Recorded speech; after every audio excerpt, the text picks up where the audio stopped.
Hallelujah. Praise the Lord. கண்களை பிடிச்சு ஜெபிப்போமா. அல்லேலூயா. இரக்கமுள்ள பிதாவே, கிருபையான தேவனே, இந்த ஆசீர்வதிக்கப்பட்டதான இந்த வேலைக்காக நன்றியோடு ஸ்தோத்திரித்து மகிமைப்படுத்துகிறோம். இந்த வார்த்தை நேரத்துக்குள்ளாக நாங்கள் கடந்து வந்திருக்கிறோம். தேவனாகி கர்த்தர் தாமே இந்த வார்த்தையினால் எங்களோடு கூட பேசுவீராக.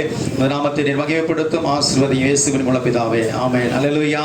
எனக்கு பிரியமான தேவனுடைய பிள்ளைகளை, இன்றைக்கு நாம் தெரிந்து கொள்ள போகிறதான ஒரு காரியம் என்று சொல்லி பார்த்தால், இன்றைக்கு அநேக நேரங்களிலே நாம் சில நேரங்களிலே பிரஜாதி மக்கள் கேட்பார்கள், தேவன் யார், அவர் எங்கே இருக்கிறார், எப்படிப்பட்டவர், என்ன காரியங்களை குறித்து விசாரித்து கேட்டறிவார்கள். அந்த நேரங்களிலே நாம் திக்குமுக்க அடி சில நேரங்களிலே நாம் தேவன் என்ன பதிலை நாம் சொல்லுவோம், எப்படி சொல்லுவோம் என்று நாம் கலங்கி கொண்டிருப்போம். அதில் இந்த உலகத்தை உண்டாக்கினவர் யார் என்பதை நாம் முதலாவது நாம் அறிந்து கொள்ள வேண்டும். அல்லேலூயா. ஆகையினால்தான் ஆதியாக இந்த யோவான் புஸ்தகம் 1ஆம் அதிகாரத்திலே பார்க்கிறோம். ஆதியிலே வார்த்தை இருந்தது, அந்த வார்த்தை தேவனிடத்தில் இருந்தது, அந்த வார்த்தை தேவனாய் இருந்தது. அல்லேலூயா. பிரைஸ். ஆதியாகம புஸ்தகத்தில் நான் வாசிக்கும் பொழுது தேவன் ஜலத்தின் மேல் அசைமாடி கொண்டிருந்தார் என்று சொல்லி பார்க்கிறோம்.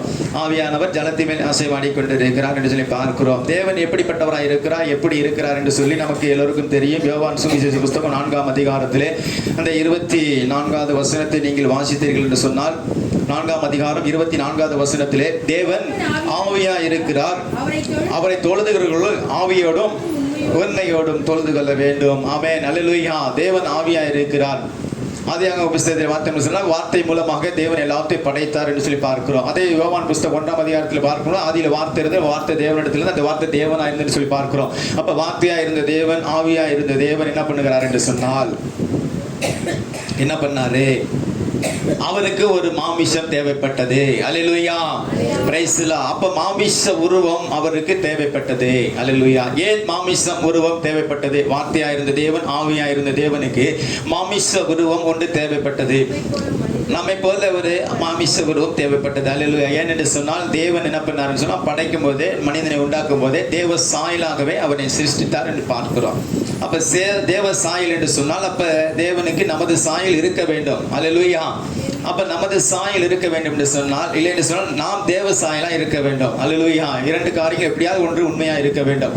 அப்ப நாம் தேவ சாயலா இருக்கமா, இல்ல தேவன் நமது சாயலா இருக்கிறாரா என்பதை நாம் ஆராய்ந்து பார்க்கும் பொழுது, அல்லேலூயா, அவர் சாயலாகவே நம்மை உருவாக்கினார். அல்லேலூயா. மனுஷனை தேவ சாயலாகவே 5ஆம் அதிகாரம் ஆதியாகமம் 1வது வசனத்திலே வாசிக்கும் போது, தேவன் தமது சாயலாகவே மனுஷனை உண்டாக்கினார் என்று சொல்லி பார்க்கிறோம். அப்ப தமது சாயலாக உண்டாக்கப்பட்டதான் அந்த மனுஷன் வீழ்ந்த பொழுது, அல்லேலூயா, அப்ப மனுஷ சாயலாக ஒரு அவதாரத்தை எடுக்கக்கூடிய ஒரு சூழ்நிலை அவருக்கு தேவைப்படுகிறது. அல்லேலூயா. Praise the Lord. தேவ சாயலாக இருந்த தேவன் என்ன பண்ணுகிறார் என்று சொன்னால், பாவத்தில் விழுந்தது நிமித்தமாக ஒரு மனுஷ சாயலை அவர் தரித்துக் கொள்ள வேண்டும். அல்லேலூயா. அதற்கு இங்கே அவதாரம் எடுத்து அவர் பூமிக்கு கடந்து வர வேண்டும். அல்லேலூயா. அதுதான் இன்றைக்கு கிறிஸ்து ஜெயந்தி என்று சொல்லி நாம் கொண்டாடுகிறோமே, கிறிஸ்து பிறப்பின் நல்நாள். அல்லேலூயா. அந்த பிறப்பின் நல்நாள், அந்த அவதாரம் எடுத்து வரக்கூடிய அந்த நாள் தான் கிறிஸ்துமஸ். இயேசு மனிதனாய் இந்த உலகத்துக்கு கடந்து வந்தார். அல்லேலூயா. Praise the Lord. அவர் எப்படி கடந்து வந்தார் என்று சொன்னால், அப்ப நாம் எப்படி இருக்கிறோம் என்று சொல்லி வேதம் சொல்லுகிறது. எபிரேயர் புஸ்தகம் 2ஆம் அதிகாரம் 14வது வசனத்தை எடுத்து வாசித்தீங்கன்னு சொன்னா, எபிரேயர் 2ஆம் அதிகாரம் 14வது வசனத்திலே நாம் எவ்விதமாய் இருக்கிறோம் என்பதை வேதம் சொல்லுகிறது. 2:14 எபிரேயர் புஸ்தகம் 2ஆம் அதிகாரம் 14வது வேகமா நீங்கள் வாசியை கற்றுக்கொள்ளுங்கள். என்ன சொன்னால் நேரம். ஆதலால் பிள்ளைகள் மாமிசத்தையும் இரத்தத்தையும் உடையவர்களாய் இருக்க அவர்களைப் போல மாமிசத்தையும் இரத்தத்தையும் உடையவரானார். அல்லேலூயா. Praise the Lord. இன்றைக்கு நாம் அவருடைய பிள்ளைகள், அவருடைய சாயலில் உருவாக்கப்பட்டவர்கள், நாம் என்ன பண்றோம், மாமிசத்தையும் இரத்தத்தையும் உடையவர்களாய் இருக்கோம். அல்லேலூயா. ஆக அவருக்கு ஒரு சரீரம் தேவைப்பட்டது. அல்லேலூயா. அந்த பூமியில ஒரு சரீரம் அவருக்கு தேவைப்பட்டது. அல்லேலூயா. ஏன் என்று சொன்னால், பிள்ளைகள் மாமிசத்தையும் இரத்தத்தையும் உடையவர்களாக இருக்கிறாங்க. ஆகையினால நானும் அதே போல ஒரு உருவத்தை நான் உருவாக்க வேண்டும் என்று சொல்லிதான் இயேசு ஆவியா இருந்த தேவன், வார்த்தையா இருந்த தேவன் மாமிச உருவு கொண்டு வருகிறார். அல்லேலூயா. லூக்காவின் சுவிசேஷ புஸ்தகம் 2ஆம் அதிகாரத்திலே நீங்கள் 34வது வசனத்தை எடுத்து வாசித்தீர்கள் சொன்னால், லூக்கா சுவிசேஷ புஸ்தகம் 2ஆம் அதிகாரம் 34வது வசனம். இல்லைங்க, 1ஆம் அதிகாரம் 34வது வசனம். லூக்கா 1ஆம் அதிகாரம் 34வது வசனம். அதற்கு மரியாள் தேவதூதனை நோக்கி, இது எப்படி ஆகும், புருஷனை அறியேனே என்றான். 35 தேவதூதன் அவளுக்கு பிரயோஜனமாக, பரிசுத்த ஆவி முன்மேல் வரும், உன்னதமானுடைய பதம் முன்மேல் நிழலிடும், ஆதலால் உன்னிடத்தில் பிறக்கும் பரிசுத்தம் உள்ளது, தேவனுடைய குமாரன் என்னப்படும். அல்லேலூயா. Praise the Lord. இங்க பாருங்க, பரிசுத்த ஆவி உன்மேல் வரும் என்று சொல்லுகிறார். நம்முடைய தேவன் எப்படி இருக்கிறாரு? ஆவியா. அல்லேலூயா. அந்த ஆவியா இருக்கிற தேவன் மரியாளுக்கு பரிசுத்த ஆவியாய் வந்தாரா? உண்மைதானே? அல்லேலூயா. ஆவியா இருக்கிற தேவன் என்ன பண்றாரு? மரியாள் இடத்துல பரிசுத்த ஆவியாய் வருகிறார். அல்லேலூயா. பரிசுத்த ஆவி உண்மையிலே நிழலிடும். அல்லேலூயா. பரிசுத்த ஆவி உண்மையில் வரும். உன்னதமானவருடைய பலன் உண்மையில் நிழலிடும். அல்லேலூயா. பரிசுத்த ஆவி வருகிறதுங்க. இங்கே மரியாள் சொல்லுகிறாங்க பாருங்க, 34வது வசனத்திலே மரியாள் தேவதூதனை நோக்கி, இது எப்படி ஆகும்? நான் புருஷனை அறியேனே. புருஷனுடைய உறவு இல்லாமல் ஒரு குழந்தை பிறக்கக்கூடியதாய் காணப்படுகிறது. அவர் தான் இயேசு கிறிஸ்து. அல்லேலூயா. யோசேப்பு இல்லாம, புருஷன் இல்லாம இந்த உலகத்திலே நாமெல்லாம் பிறக்கும் பொழுது தாய் தந்தையோடு கூட என்ன பண்றோம்? பிறக்கிறோம். ஆனால் இயேசுவுக்கு மாத்திரம் அந்த உறவு இல்லாதபடி பிறந்ததுனால ஒரு விசித்திர வினோதமான ஒரு பிறவியாக அவர் இருக்கிறார். அல்லேலூயா. பரிசுத்த ஆவினாலே பிறந்த ஒரே ஒரு தெய்வம் யார் என்று சொன்னால் இயேசு கிறிஸ்து ஒருவர் மாத்திரமே. அல்லேலூயா. அப்ப பரிசுத்த ஆவியாய் இருக்கிற தேவன் வார்த்தையாய் இருக்கிறது மனுஷனாய் மாமிசமாய் அவர் இங்கே காணப்படுகிறது நான் பார்க்கிறோம். பிலிப்பியர் புஸ்தகத்தை எடுத்து நீங்கள் வாசித்தீங்கன்னு சொன்னா, ஏன் தேவன் மாமிசத்திலே வர வேண்டும்? 2ஆம் அதிகாரத்திலே நீங்கள் 14-15 வசனத்தை நீங்கள் வாசிங்க. பிலிப்பியர் புஸ்தகம் 2ஆம் அதிகாரம் 6வது வசனத்தை நீங்க வாசிங்க. அவர் தேவனுடைய ரூபமாய் இருந்தும் தேவனுக்கு சமமாய் இருப்பதை கொள்ளையாடின பொருளாக எண்ணாமல் தம்மை தாமே வெறுமையாக்கி அடிமையின் ரூபம் எடுத்து மனுஷ சாயலாதார். அவர் மனுஷ ரூபமாய் காணப்பட்டு மரண பரிந்தியம், அதாவது சிலுவையின் மரண பரிந்தியம் கீழ்ப்படிந்தவராகி தம்மை தாமே தாழ்த்தினார். அல்லேலூயா. அருமையானவர்களே, தேவனுடைய பிள்ளைகளே, இந்த வசனத்தை நீங்கள் சுற்றி பார்க்கும் பொழுது இந்த வசனம் என்ன சொல்லுகிறது என்று சொன்னால், அவர் தேவனுடைய ரூபமாய் இருந்து தேவனுடைய அந்த சமமான தேவனுக்கு உகந்தவராக இருந்து, இல்லைன்றது தேவனாய் இருந்து தேவனாய் இருக்கிறவர் என்ன பண்ணுகிறார் என்று சொன்னால், ஒரு அடிமை ரூபத்தை அவர் எடுக்கிறார். அல்லேலூயா. அது தேவனுக்கு சமமானதை அவர் கொள்ளையாடை பொருளாக எண்ணாமல், ஒரு கௌரவமாக எண்ணாமல், அதை ஒரு பொருட்டாக எண்ணாமல் என்ன பண்ணுகிறார் என்று சொன்னால், 7வது வசனத்திலே தம்மை தாமே வெறுமையாக்கி அடிமையின் ரூபம் எடுத்து மனுஷ சாயலாய் மாறுகிறார். பிள்ளைகள் மாமிசத்தை ரத்தத்தையும் உடலா இருக்கிறாங்க, ஆகினால அவரும் மனுஷ சாயலாக மாற வேண்டும் என்று சொல்லி மனுஷ சாயலாய் அவர் மாறுகிறார். அல்லேலூயா. Praise the Lord. எங்கே இருக்கிறார் நம்முடைய தேவன்? நம்முடைய தேவன் எங்க இருக்கிறார்? உலக மக்களை கேட்டாங்கன்னா என்ன சொல்லுவாங்க? துரும்புல இருக்கிறார், தூண்ல இருக்கிறான்னு சொல்லுவாங்க. இல்லைன்னு சொன்னா ஏதாவது ஊரு பேரை சொல்லி அங்க இருக்கிறான்னு சொல்லுவாங்க. இல்லைன்னு சொன்னா பூஜை பண்ணும்போது அங்க இருக்கிறான்னு சொல்லுவாங்க. அல்லேலூயா.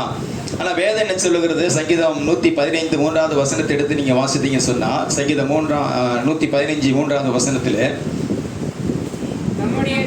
நம்முடைய தேவன் பரலோகத்தில் இருக்கிறார், தமக்கு சித்தமான யாவையும் செய்கிறார். அல்லேலூயா. Praise the Lord. தேவன் பரலோகத்தில் இருக்கிறாருங்க. இந்த பரலோகத்தில் இருக்கிறதான தேவன் மனுஷ சாயலா இந்த பூமிக்கு கடந்து வராருங்க. எவ்வளவு பெரிய ஒரு ஆச்சரியம். அல்லேலூயா. Praise the Lord. அப்ப பரலோகத்துக்கு ஏறணும்னு யாரும் இல்லை, பரலோகத்துக்கு போனவங்க யாரும் இல்லை. பரலோகத்துக்கு போனோம்னா என்ன பண்ணணும்? சாவணும். அல்லேலூயா. தற்கொலை பண்ணிட்டா போக முடியுமா? போக முடியாது. தற்கொலை பண்ணா நரகம் தான். தற்கொலை பண்ற ஆவியெல்லாம் நரகத்துக்கு தான் போகும். அல்லேலூயா. தற்கொலை பண்ணிட்டு போக முடியாது. அல்லேலூயா. செத்தாதான் போகணும்னு சொன்னா புண்ணிய பாவம் இதெல்லாம் பார்த்துருக்கணும், பாவம் மன்னிக்கப்பட்டிருக்கணும், அவங்களுக்கு தான் பரலோகம். அது நேரடியாக பரலோகம் போக முடியாது. இளைப்பாறுதல் இடம் ஒன்று இருக்கு, அங்க போய் என்ன பண்ணணும்? காவல் பண்ணப்பட்டு இருப்பாங்க. நம்முடைய ஆவிகள் எல்லாம் பண்ண காவல் பண்ணப்பட்டிருக்கோம். பேதுரு புத்தகத்தில் வாசிக்கிறோம், காவலில் உள்ள ஆவிகள். அல்லேலூயா. இதெல்லாம் நோவா பயலுக்குள்ளாக மனம் திரும்பாமல் போன காவலில் உள்ள ஆவிகள், அவர்களுக்கு இயேசு சுவிசேஷம் சொன்னார் என்று சொல்லி பார்க்கிறோம். நம்முடைய ஆவி ஆத்மா எல்லாமே என்ன பண்ண ஒரு நாள் காவல் பண்ணப்பட்டிருக்கும். அதுக்கு தான் என்ன பண்ண தானியேல் புத்தகத்தில் வாசிக்கும் போது சொல்றாரு, தீர்க்கதரிசி தானியேலுக்கு சொல்றாரு, நீ உன் முடிவு காலம் வரும் மட்டும் நிலைப்பாறை கொண்டிரு. அல்லேலூயா. இளைப்பாறக்கூடிய ஒரு இடத்துக்கு நான் போக வேண்டும். நேரடியாக பரலோகத்துக்கு யாரும் போக முடியாது. அல்லேலூயா. அப்போஸ்தலன் பவுல் கூட சொல்லும் போது சொல்லுகிறாரு, பரதேசிக்கு போனதாக தான் சொல்றாரு, பரலோகத்துக்கு போனதான் சொல்லவில்லை. அதோடைய பரதேசியிலும் யார் இருக்கிறார் என்று சொன்னால் இயேசு கிறிஸ்து அங்கே இருக்கிறார். பரதேசிகள் மத்தியில் இருக்கிற ஜீவ விருட்சத்தின் கனியை நான் உனக்கு தருவேன் என்று சொல்லினா கல்லனுக்கு என்ன பண்றாரு? சொல்லுகிறார், இன்றைக்கு என்னோட கூட பரதேசியில் இருப்பாய். அல்லேலூயா. Praise the Lord. வெளிப்படுத்தல் சுவிசேஷ புத்தகத்தில் வாசிப்பது, ஜெயங்களூர் அவனை பரதேசின் மத்தியில் இருக்கிற ஜீவ விருட்சத்தின் கனியை கொடுப்பேன் என்று சொல்லுகிறார். பரதேசில் இயேசு இருக்கிறார். அல்லேலூயா.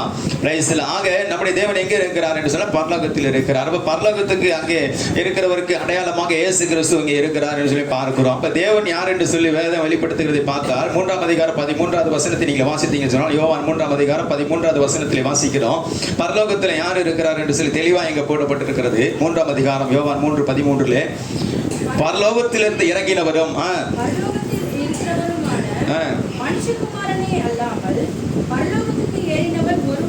அல்லேலூயா. கரங்களை தட்டி கர்த்தரை மகிமைப்படுத்துமா.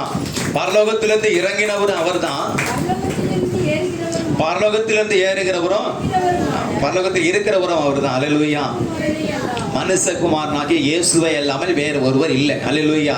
சங்கீத புஸ்தகத்தை தாவீது வாக்கில் என்ன சொல்லியிருக்கிறாரு? நம்முடைய தேவன் எங்க இருக்காரு? அப்ப இயேசு கிறிஸ்து குறித்து சொல்லும் போது இந்த வார்த்தை என்ன நிறைவேறுது? தேவன் யாது? இயேசு கிறிஸ்து பரலோகத்தில் இருக்கிறார், பரலோகத்தில் இருந்து இறங்கினார், பரலோகத்தில் ஏறி போனவர். அல்லேலூயா. Praise the Lord. அப்ப நமக்காக இந்த பூமியிலே அவதாரம் எடுத்து பரிசுத்தமாய் வாழ்ந்து தன்னுடைய ஜீவனை நம்முடைய பாவங்களுக்காக செலுத்தி மீண்டுமாய் பரமேறி சென்றவர் அவர் ஒருவர் மாத்திரமே. அல்லேலூயா. யாரும் இந்த பூமியிலே அல்லேலூயா பரமேறி செல்லவில்லை. அல்லேலூயா. 2 பேர் நம்ம என்ன பண்ணலாம்? குறிப்பிடலாம். ஒன்னு ஏனோக்கு, இன்னொன்னு எலியா. அப்படிதானே? அவங்க என்ன பண்ணார்? தேவனை எடுத்துக்கொண்டார். மோசே கூட அடக்கம் பண்ணார் போடப்பட்டிருக்கு, தவிர நேரடியாக எடுத்துக்கொள்ளவில்லை. ஒன்று ஏனோக்கு என்ன பண்ணார்? தேவனோடு சஞ்சரித்து கொண்டிருக்கும் போதே காணாமல் போனான். அதுக்கப்புறம் எலியா என்ன பண்ணாரு? அவர் சிலர் காட்டில் தூக்கிட்டு போயிட்டார். அல்லேலூயா. அவங்க ஒரு இடத்துல வச்சிருப்பாங்க. அல்லேலூயா. பிரைஸ். அவங்க கடைசி நாட்கள் என்ன பண்ணுவாங்க? பூமிக்கு வந்து சுவிசேஷத்தை சொல்லுவார்கள். வெளிப்படுத்தல் விசேஷத்தில் நான் வாசிக்கிறோம். அல்லேலூயா. எனக்கு அருமையான தேவனுடைய பிள்ளைகள், இன்றைக்கு அப்படிப்பட்டதான ஒரு தேவனாகி கர்த்தர் உங்கள் மத்தியில் அவர் கடந்து வந்திருக்கிறார். ஆமென். அல்லேலூயா. பிரைஸ். மாமிசத்தோடும் இரத்தத்தோடும் உங்களுக்காகவும் எனக்காகவும் இந்த பூமிக்கு கடந்து வந்த தெய்வம் யார் என்று சொன்னால் இயேசு கிறிஸ்து ஒருவர் மாத்திரமே. அல்லேலூயா. பரிசுத்த ஆவினாலே பிறந்த அந்த இயேசு எதற்காக இந்த பூமிக்கு வந்தார்? ஒரே ஒரு வார்த்தை என்று வாசித்து நாம் கடந்து செல்லுவோம். எதற்கு அவர் பூமிக்கு வந்தார்? அவருடைய நோக்கம் என்ன என்று சொல்லி வாசிப்போம் என்று சொன்னால் மத்தேயு சுவிசேஷ புத்தகம் 1ஆம் அதிகாரம் 20-21 வசனத்தை நீங்க வாசித்தீங்க சொன்னா மத்தேயு 1:21-20 வசனம். அவள் இப்படி சிந்தித்துக் கொண்டிருக்கையில் கர்த்தருடைய தூதன் சொப்பனத்தில் அவனுக்கு காணப்பட்டு, தாவீதின் குமாரன் யோசேப்பே, உன் மனைவியாகிய மரியாளை சேர்த்துக்கொள்ள ஐயப்படாதே. அவளிடத்தில் உற்பத்தியா இருக்கிறது பரிசுத்த ஆவியினால் உண்டானது. அவள் ஒரு குமாரனை பெறுவாள், அவருக்கு இயேசு என்று பெயரிடுவாயாக. ஏனெனில் அவர் தமது ஜனங்களின் பாவங்களை நீக்கி அவர்களை ரட்சிப்பார். அல்லேலூயா. இயேசு என்று சொன்னால் பாவங்களை நீக்கி ரட்சிக்கக்கூடியவர். எனக்கு அருமையான தேவனுடைய பிள்ளைகளே, பாவத்தோடு ஒரு மனிதன் வாழ்வது அவனுக்கு கேடு. அல்லேலூயா. பாவத்தோடு ஒரு மனிதன் வாழ்வது விடுதலையாத ஒரு வாழ்க்கைக்கு சமம். அடிமைப்பட்டு வாழ்வது. அல்லேலூயா. ஏன்னு சொன்னா பாவம் செய்கிற எவனோ பாவத்துக்கு அடிமையா இருக்கிறான் என்று இயேசு சொல்லுகிறார். ஆமென். அல்லேலூயா. அப்ப அந்த பாவத்திலிருந்து விடுவிக்கக்கூடியவர் யார் என்று சொன்னால் இயேசு கிறிஸ்து. உங்கள் பாவத்திற்காக அந்த பூமிக்கு அவர் கடந்து வந்தார். பாவத்தை சுமந்து தீர்க்கிற தேவாட்டுக்குட்டி என்று சொல்லி யோவான் சொல்றார். என்ன பண்ணாரு? உலகத்தின் பாவத்தை சுமந்து தீர்க்கிற தேவாட்டுக்குட்டி என்று சொல்லுகிறார். நம்முடைய பாவங்களுக்காக அல்லேலூயா தேவனை நாம் என்ன பண்ணினோம்? கீழே இறங்கிய வைத்தோம். அல்லேலூயா. அதுதான் உண்மை. அல்லேலூயா. பரலோகத்தில் இருந்தவர் என்ன பண்ணாரு? நம்முடைய பாவங்களுக்காக கீழே கடந்து வர வேண்டிய சூழ்நிலை இருந்தது. அதனால அவருக்கு இருந்ததான அந்த மகிமையை எல்லாம் மறைத்து தேவன் என்கிற தன்மையெல்லாம் மறந்து என்ன பண்ணாருன்னா மனுஷ சாயலாக அவதாரம் எடுத்து நமக்காக உங்களுக்காக எனக்காக இந்த பூமியில அவதரித்து வந்த நாள் தான் கிறிஸ்துமஸ் நாள். அல்லேலூயா. இந்த கிறிஸ்துமஸ் நாள் தான் என்ன பண்றோம்? கோலாகலமாய் நாம் கொண்டாடி புத்தாடை கட்டி நாம என்ன பண்றோம்? அல்லேலூயா கொண்டாடி கொண்டு இருக்கிறோம். அல்லேலூயா. 2 கொரிந்தியர் புத்தகம் 8ஆம் அதிகாரத்தில் நீங்க வாசித்தீங்கன்னு சொன்ன அந்த வசனத்தில் சொல்லப்பட்டிருக்கிறது. அல்லேலூயா. அவர் ஐஸ்வர்யம் உள்ளவராக இருந்தோம். அல்லேலூயா. உங்கள் நிமித்தம் அவர் தரித்திரரானாரே. நாம் ஐஸ்வர்யவான்களாய் மாறுபடி நம்ம நிமித்தம் என்ன பண்ணார்? அவரே தரித்திரராய் மாறினார். தரித்திர கோலம் எடுத்தார், இறங்கி வந்தார். அந்த தன்மையை விட்டு ஒரு பொக்கிஷமா அந்த பொசிஷனை விட்டு இறங்கி இந்த தாழ்விடங்களுக்கு அவர் கடந்து வந்தார். அல்லேலூயா. அப்படி உன்னை தேடி கடந்து வந்த இயேசு இன்றைக்கு அல்லேலூயா அவர் உன்னோடு கூட பேசி கொண்டிருக்கிறார். எனக்கு பிரியமான தேவனுடைய பிள்ளையே, நீ தேவன் யார் என்று சொல்லி அறியாமல் இருப்பேன் என்று சொன்னார். இன்றைக்கு தெளிவாய் கர்த்தருடைய ஆவியானவரோடு கூட பேசி கொண்டிருக்கிறார். இயேசு கிறிஸ்து ஒருவர் தான் தேவன். அல்லேலூயா. அவர் தான் பரிசுத்த ஆவியினாலே உண்டானதான ஒரு பிறப்பு. அவர் தான் பரிசுத்த ஆவியினாலே இந்த வானத்தை பூமி உண்டாக்கினவர். ஆவியினாலே உண்டாக்கினவர், வார்த்தையினாலே உண்டாக்கினவர். ஆவியினாலே ஜலத்தின் மேல் அசைவாடி கொண்டிருந்தவர், வார்த்தையினாலே பூமியை உருவாக்கினவர். வேத வசனத்திலே வாசிக்கிறோம். அந்த யோவான் சுவிசேஷ புத்தகத்தில் 1ஆம் அதிகாரம் 2ஆம் வசனத்தை பார்க்கும் பொழுது உண்டானது ஒன்றும் அவரால் இல்லாமல் ஒன்றும் உண்டாக்கப்படவில்லை. இயேசுவினாலே எல்லாம் உண்டாக்கப்பட்டது. அல்ல நீங்கள் நானும் இயேசுவினால் உண்டாக்கப்பட்டிருக்கிறோம். அல்லேலூயா. இயேசு நமது சாயலில் இருக்கிறார், நாம் அவருடைய சாயலில் இருக்கிறோம். அல்லேலூயா. Praise the Lord. ஆகையினால தான் நம்ம என்ன பண்றோம்? இயேசுவை அல்லேலூயா தெய்வத்துக்குரியவராக நாம் பார்க்கிறோம். அல்லேலூயா. Praise the Lord. கண்களை ஜெபிப்போம். அந்த நாளிலே கர்த்தருடைய நாமத்துக்கு மகிமையாக. அல்லேலூயா. Thank you Jesus. இரக்கமுள்ள பிதாவே, கிருபையான தேவனே, இந்த ஆசீர்வதிக்கப்பட்டதான வேளைக்காய் உமக்கு ஸ்தோத்திரம். இந்த நாளிலும் ஆண்டவரே தேவனுடைய வார்த்தைகளை நாங்கள் கேட்கும்படியாக கர்த்தர் கிருபை செய்த தயவுக்காக நன்றி. தொடர்ந்து நீர் கர்த்தர் ஆசீர்வதிக்க கூடி வந்த உங்கள் பிள்ளைகளை கர்த்தர் தாமே ஆசீர்வதித்து உங்கள் நாமத்தை மகிமைப்படுத்துங்க. சமாதான சந்தோஷத்தை கொடுத்து இந்த கிறிஸ்துமஸ் நல்ல நாளிலே ஆண்டவரே ஒவ்வொருவரும் பலப்பட்டு ஆசீர்வாதத்தை பெறும்படியாக உங்கள் கரத்திலே தாழ்த்துகிறோம். சகல துதி கன மகிமையாகும் நமக்கு ஒருவருக்கே செலுத்துகிறோம். ரட்சகரான இயேசு கிறிஸ்துவை ஜெபிக்கிறோம். ஜீவனுள்ள பரமபிதாவே. ஆமென். ஆமென். ஆமென். அப்படி இருந்து ஒரு பாடலை பாடும் பொழுது